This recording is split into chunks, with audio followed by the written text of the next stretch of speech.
Zainab wrote her name on the examination paper and her hand did not shake. This was significant.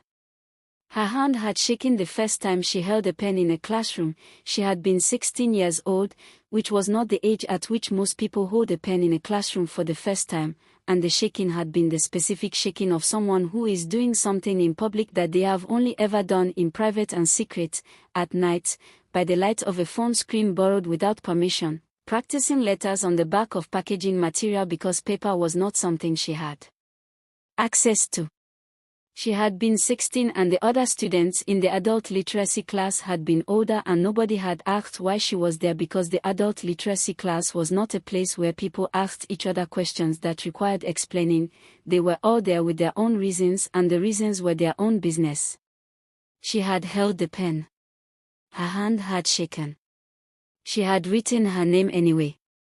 Now she was 24 and her hand did not shake and the examination paper in front of her was the final paper of her undergraduate degree in social work at the University of Abuja and she had been waiting for this paper for 8 years and her hand was completely still.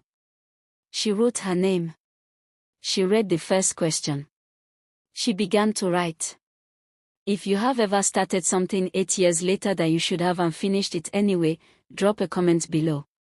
And if you are new here, subscribe right now, because the story of how Zainab got from that first shaking pen to this examination hall will take everything you think you know about survival and turn it over. Zainab Musa had been born in Katsina. She had been born the third child of 5 to a man named Malam Haruna Musa who drove a commercial bus and a woman named Hajia Rakiya who kept the house and raised the children and did not, by the framework of the world she lived in, have opinions that were consulted on significant decisions. The significant decision that shaped Zainab's life was made when she was 9 years old. Her father's older brother, Malam Su, had a provisions shop in Kano.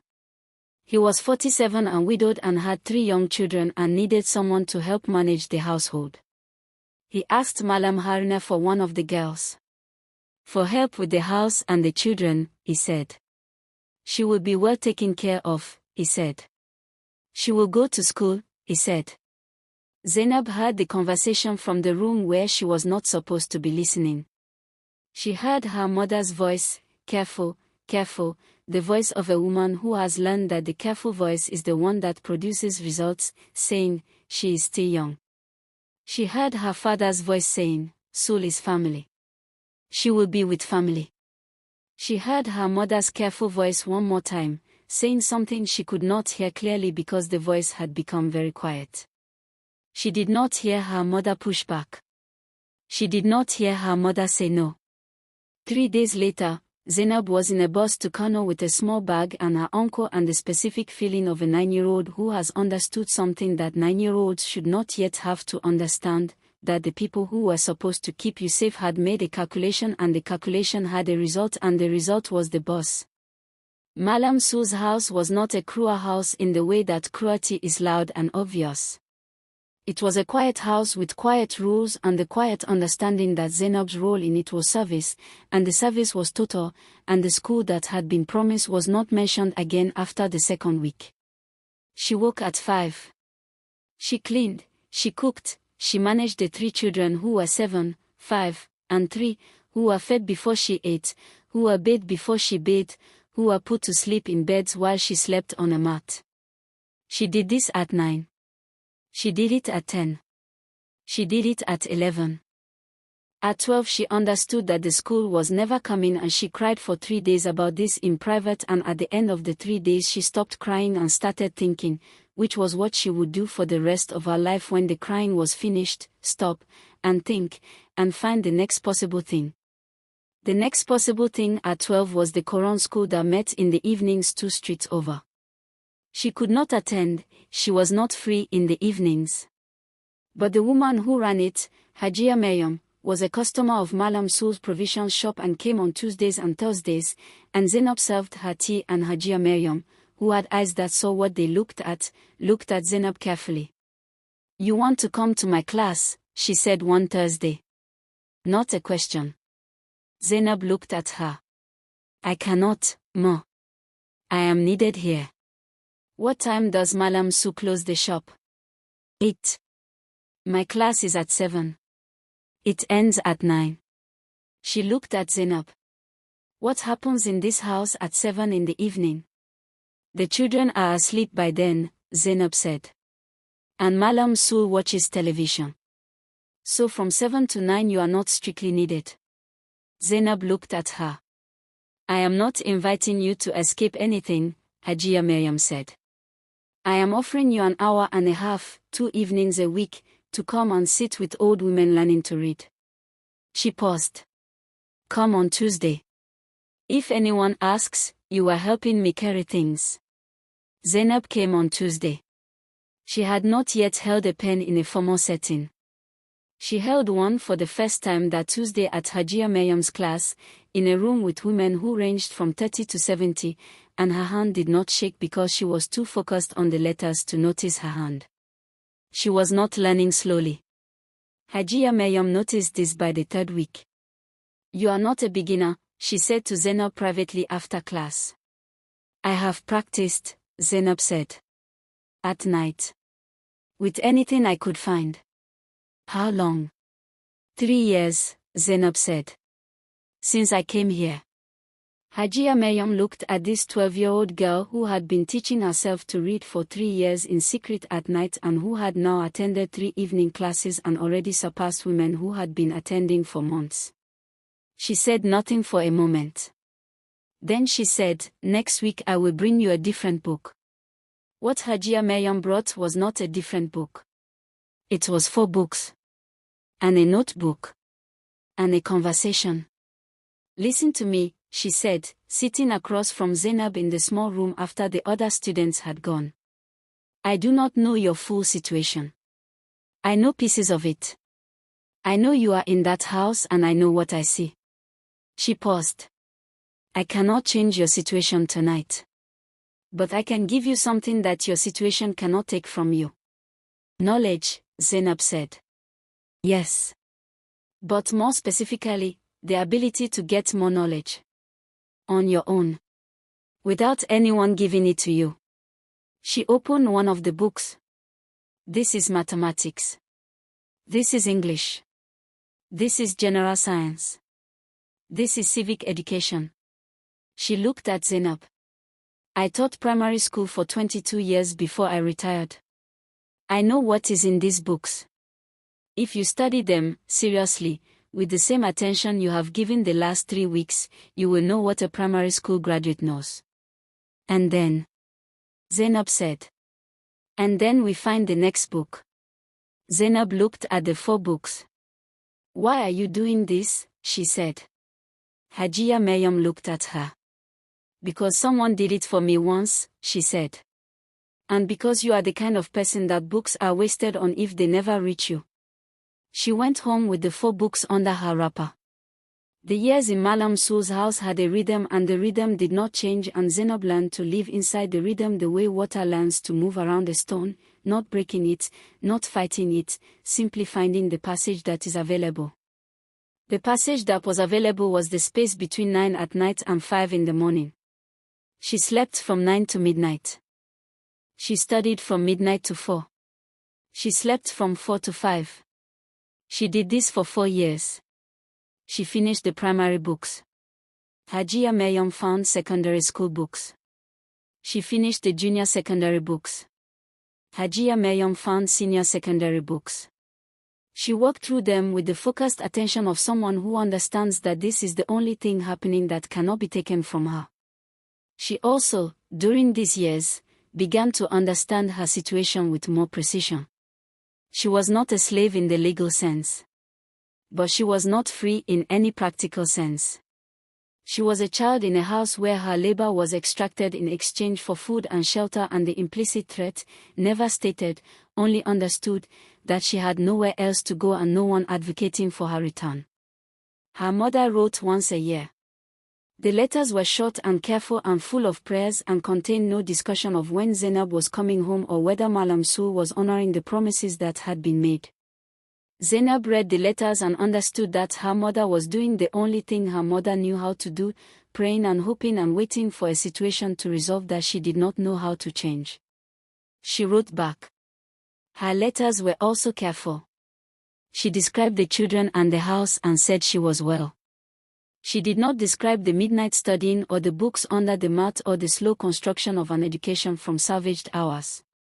She did not describe it because she did not want it managed. She did not want anyone making decisions about the one thing she was building for herself. She was 16 when she left. Not dramatically. Not with a confrontation or a revelation or an escape in the night. She left because Hajia Maryam had, over 4 years, been quietly building the conditions for living. Hajia Maryam had a niece in Abuja. The niece ran a tailoring workshop that employed 8 women and was looking for someone to help manage the workshop administration and the small record-keeping the business required and the errands that needed running. The niece had been told about Zainab. She had been told, she is 16, she has no formal certificate but she has the equivalent of a secondary school education from books, she is the hardest working person I have taught in 22 years of teaching, and she needs to leave the situation she is in. The niece had said, send her.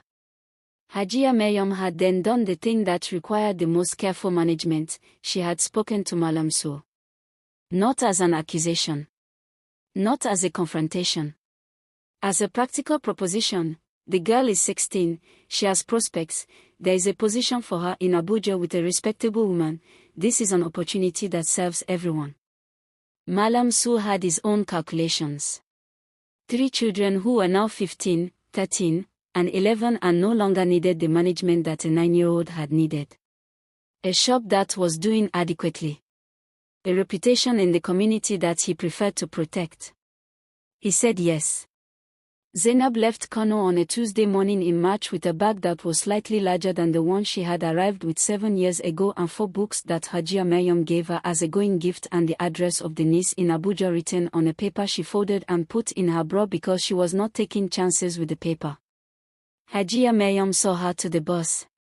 Whatever happens, Hajia Maryam said, you are not what was done to you. Zainab looked at her. I know, she said. Say it, Hajia Maryam said. I am not what was done to me, Zainab said. Again, Hajia Maryam said, with the voice of a teacher who knows a lesson needs repetition to stick. I am not what was done to me, Zainab said again. The bus left. Fatima's tailoring workshop in Garki was the first place in Zainab's life that felt like a place with rules she had agreed to. Not imposed on her. Agreed to.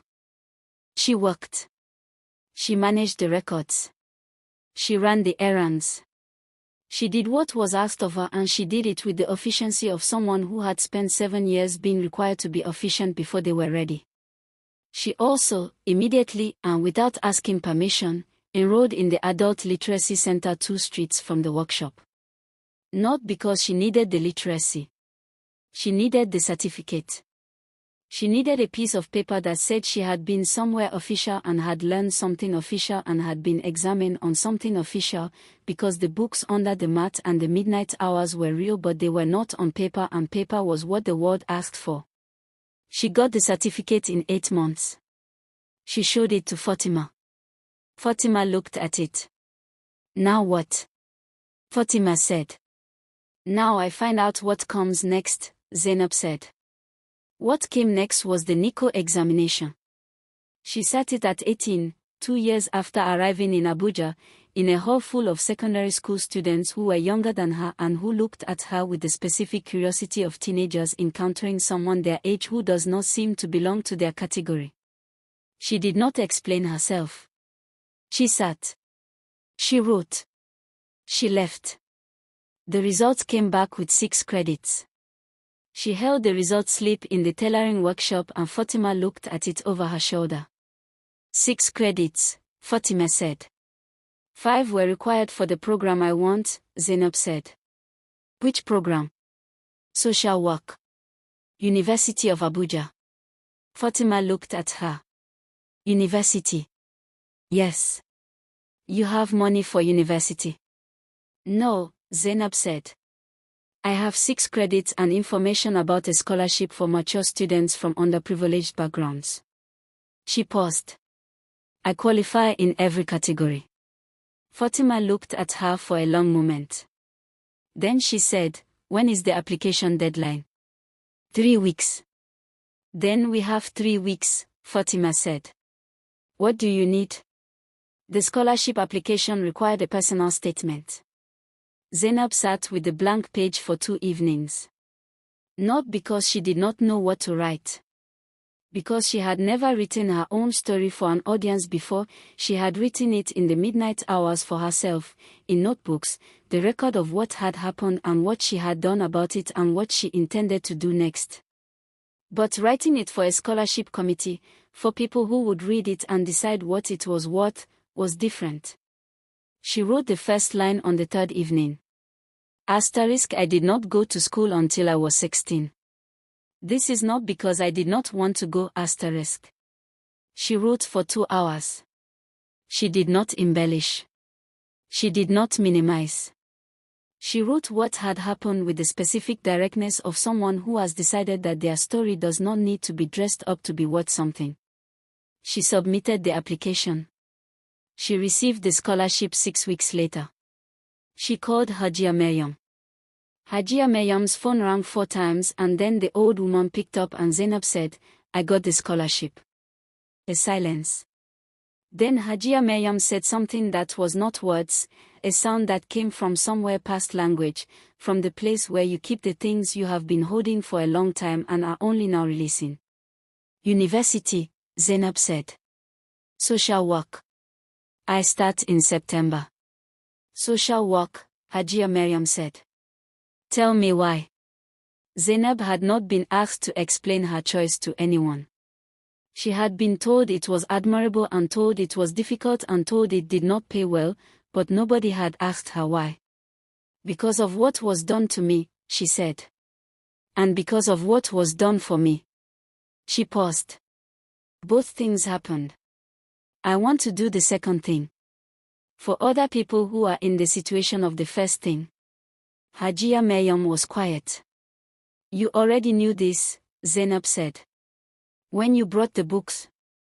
I hoped it, Hajia Maryam said. There is a difference. University was not easy. She was the oldest student in most of her classes by 5 or 6 years, which was not the difficulty. The difficulty was practical, money for transport, money for materials, the specific exhaustion of studying full-time while working part-time at Fatima's workshop to cover the cost the scholarship did not cover. The difficulty was the assignments that required a laptop she did not have, borrowed from the university library on a 3-hour rotating basis. The difficulty was the evenings when the tiredness was the complete kind and the assignment was still there and the midnight studying had been the skill she learned at 12 and she used it now at 21 with the same focus if not the same fresh energy. She did not fail anything. She did not drop out.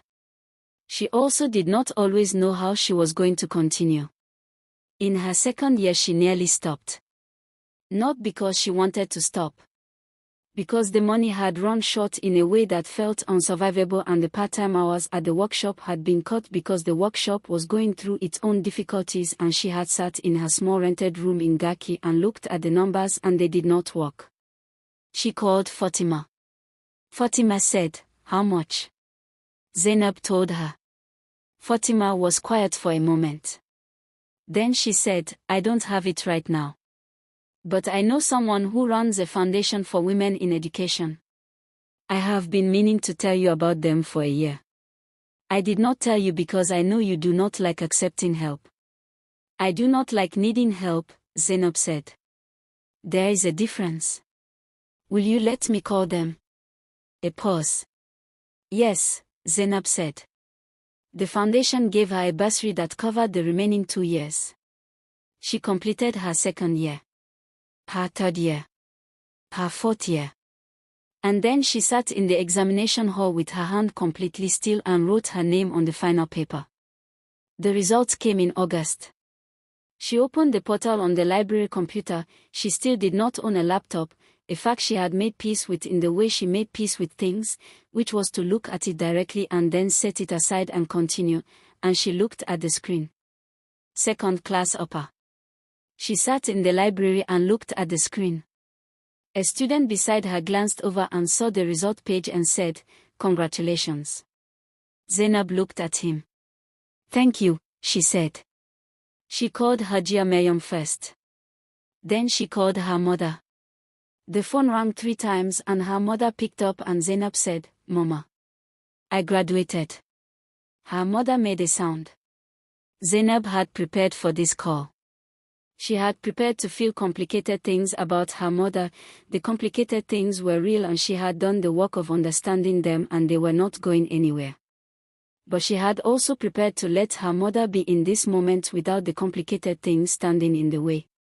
Second class upper, Zainab said. Social work. University of Abuja. Her mother was crying. Zainab, her mother said. Just her name. I know, Mama, Zainab said. I should have, her mother started. Not today, Zainab said. Gently. Not to protect her mother from the conversation but to protect the day from being used for it. We will talk. But not today. Today is just this. Yes, her mother said through the crying. Yes. Just this. The graduation ceremony was on a Saturday. Fatima came. She sat in the family section with the specific pride of someone who had made room in their life for another person's becoming and was now watching the becoming arrive. There was no family section seat for Hajia Maryam, who was 73 and whose niece had decided that Abuja was too far and that Zainab would understand. Zainab understood. She called her from outside the hall before going in.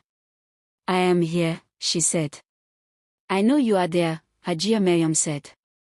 I have known you would be there since the Tuesday you walked into my class and held a pen for the first time and did not shake. My hand shook, Zainab said. Briefly, Hajia Maryam said. And then it stopped. Zainab stood outside the graduation hall in her gown and held the phone. Go in, Hajia Maryam said. Go in and get what belongs to you. She went in. She crossed the stage.